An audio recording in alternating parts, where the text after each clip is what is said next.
continuing investigations into a report of the abduction of 12-year-old Kernisha Etienne. Kernisha Etienne was abducted from her home situated at Glasham Warner about 10:30 p.m. on Tuesday, 7th June 2022. Kernisha resides with her guardians, Elizabeth Tit Bruno and Joseph Laurent Bruno, at Glasham Warner. Kernisha is a student of the Warner Primary School and is in grade 5. At the time of the abduction, Kernisha was wearing a yellow nightgown and a pair of pink Nike slippers. On the same night of Tuesday, June 7, 2022, police officers responded immediately to a report of wounding in the community of Warner and was informed that Kernisha was abducted by Kian Alexander of Bells. Police officers from various police stations and sections, including the Special Service Unit, immediately conducted searches in the vicinity of the victim's home in Glasham Warner, Sultan and Bells. On the morning of Wednesday, June 8, 2022, a command center was established in the immediate area where the incident was reported to have taken place. The search continued and was intensified on the morning of Wednesday, June 8, 2022, and a total of 18 searches were conducted by the police and civilians. One drone was utilized during the search on that day. During one of the searches on Wednesday, June 8, 2022, a brown teddy bear, the right side of a pink Nike slippers, a yellow washcloth, and a black belt were recovered about 450 feet southwest from the house where Kernisha Etienne resides. The right side of the pink Nike slippers was identified by Elizabeth Tit Bruno as belonging to Kernisha. The brown teddy bear was identified by Elizabeth Tit Bruno as her property. The belt and yellow washcloth have not yet been identified. Having discovered the items, the searches were concentrated in the area where the items were recovered. Searches were then extended to Sultan, where the suspect was seen the night prior to the incident. Searches were conducted in the Bells area where the suspect was known to have resided. Searches were conducted in the Layu Park area as there are trails leading from Warner to Layu Park. Searches were conducted in the Sultan area as there are trails linked to Glasham. Searches were conducted in the Syndicate area where Kian Alexander was known to have been for a period of time. It is also the area where his father is known to have been farming. Searches were conducted in the Sylvania area where the suspect was seen on previous occasions. Searches were conducted in the Jimit, Belfast areas as there is a trail extending from Glasham to the Belfast River. A building in the Zabrico Heights where it was reported that the suspect was seen after the abduction was also searched. On Thursday, June 9, 2022, the left side of a pink Nike slippers was found about 150 feet from the victim's house. Police-led searches were organized in teams consisting of police officers, fire officers, forestry officers, and civilians. In the days following the abduction, 105 police officers were utilized on a daily basis in extensive searches. The police officers were assisted by members of the public. As the searches intensified, there were in excess of 400 civilians assisting together with the fire, customs, and forestry officers. Every team that was deployed was properly briefed by the commanders of the operation at the command center. The teams were briefed with clear instructions to search and rescue Kernisha as a priority. The teams were instructed to capture the suspect, Kian Alexander, for the purpose of finding Kernisha Etienne. New measures were implemented to control the civilians' participation with a view to enhance the searches. There was a gradual reduction in the civilian support searches as the search progressed into the third week. In addition to the searches, officers were inserted in strategic areas deep in the forest on a 72 hours rotation cycle with a view to capturing Kian Alexander and rescuing Kernisha. On Thursday, June 16, 2022, Kian was sighted by a number of civilians in the Brook Hill area. The civilians attempted to capture Kian, but he evaded them and made good his escape. Kernisha was not seen in his company. Kian escaped, leaving behind one cutlass, one axe, one greenish cape, one broadside bag containing old clothing items, one green-handled knife, one small red pouch, and a piece of multicolored cloth. The civilians immediately notified the police, and the search in that area was intensified.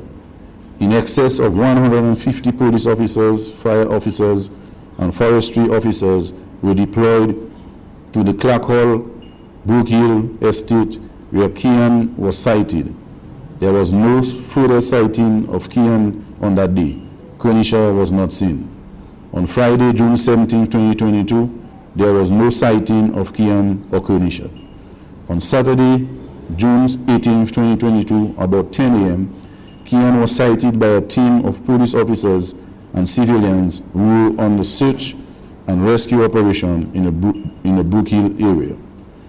Kian fled and escaped further into the heights of Brook Hill.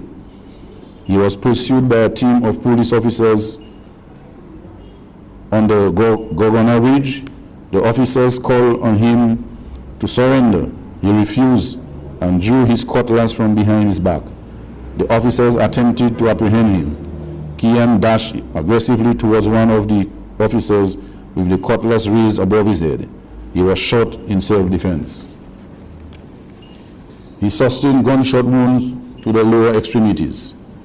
Thus far, it appears to me that the police officers acted in self-defense at the time when Kian Alexander was shot. At no time did the officers intend to kill Kian Alexander. It was always the objective of the police to apprehend Kian alive. I am not at liberty to provide more information on this matter, as it is for litigation before the coroner's court. A police officer who is a certified medic rendered first aid to Kian in the heights of Governor Ridge. Brook Hill, he was placed on a makeshift stretcher and carried out of the forest to Clark Hall. It took the officers about 1 hour and 15 minutes to carry Kian to the Clark Hall public road. A medical doctor had been summoned to provide medical assistance. On arrival at Clark Hall, about 1 hour and 15 minutes after the shooting incident, Kian was examined and pronounced dead by the medical doctor. Kian was transported to the Lyndhurst Funeral Home pending an autopsy. On Tuesday, June 21, 2022, an autopsy was performed on the body of Kian Alexander. A coroner's inquest was convened, and the matter now stands adjourned. At no time from June 7th to present has Kernisha been sighted. Kernisha Etienne is still missing. The whereabouts remain unknown. Finding Kernisha Etienne is still the priority for the police. This is a very heartbreaking situation for all of us. The Commonwealth of Dominica Police Force has been provided with tremendous support and resources from the government of the Commonwealth of Dominica, particularly the Ministry of National Security and Home Affairs, to include the Office of Disaster Management, Republic of France, the Regional Security System, private sector, and members of the public. It is a true manifestation of a national effort in the search and rescue operation of Kernisha Etienne. As of June 27, 2022, 306 search teams have been deployed. 208 police search teams, and 98 civilian search teams. Searches were conducted with the assistance of search and rescue dogs, including a cadaver dog, in Glasham, Brook Hill, Layu Park, Cafe, Jimit, Clarkall, Syndicate, Atley, Bells, and Sultan. A number of drones were utilized in the search and rescue operation at all the search sites. A number of residential buildings in Warner and Bells, and also abandoned, unoccupied, and dilapidated buildings in Warner, Sultan, Bells, Brook Hill, Layu Park, Corona, Sultan, Sylvania, Clarkall, and Belfast were thoroughly searched. I can report that extensive searches have been conducted in areas of Bells such as Glogonier, Credbull, Jackal Flat, and Stonehill, Campbell, Atley, Chapara, Penrice, Desport, Sylvina, Springfield, William in Poncassi, Sherwood Estate, an area between Warner and Sultan, Layu Valley to include Gingeret Estate, Gould and Cahome Estate. Rest days for police officers were cancelled from June 5, 2022, and our attention have been focused on finding Kernisha. Let me use this opportunity to commend my police officers for their hard work, dedication, and commitment to duty, as well as for their bravery and tenacity being displayed during this time.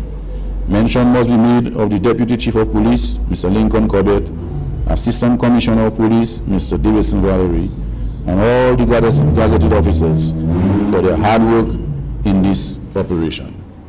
It would be remiss of me not to mention the officers of the Fire and Ambulance Services, Forestry Division, and Customs and Excise Division, who have also been with us from day one and are continuing to work with the police. I extend special thanks to the health team who are partnering with us in this search and rescue operation. To the many civilians who turn out on a daily basis to assist with the search, I say thank you. Your contribution is a testimony that together we can achieve much and sets the stage for future collaboration and partnership to ensure that our country remains safe. Let me thank the various government departments and the private sector who continue to provide with us the necessary resources and support. I wish to reiterate that investigations into the abduction of Kernisha Etienne is ongoing. A team of 4 investigators is following all leads. I can also say that we are continuing the search and rescue operation for Kernisha Etienne, and we will follow all leads. I solicit your continued support and assistance in this matter. Anyone with information are asked to call the numbers to call 911-1-800-4468, 266-5165, 266-5164, 266-4429,